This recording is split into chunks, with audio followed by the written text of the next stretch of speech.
Seorang pria datang ke sebuah toko dengan membawa pistol perkusi tahun 1830-an. Dia ingin menjualnya karena ingin membeli pistol lain yang lebih modern. Pria ini bercerita bahwa dia mendapatkan pistol itu 10 tahun yang lalu dari pamannya yang dibeli dari tempat penjualan properti yang sudah dicap di bagian ujungnya. Pria ini ingin menjualnya dengan harga 1.200 US dollar. Menurut pemilik toko, pistol ini memang sangat berbeda dengan yang lain karena dibuat khusus untuk penjagaan pribadi saja dan bisa masuk ke saku.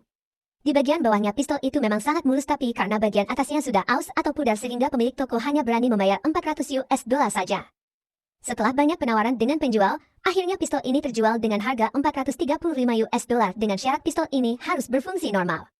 Dan setelah dicoba ternyata pistol ini berfungsi dengan baik.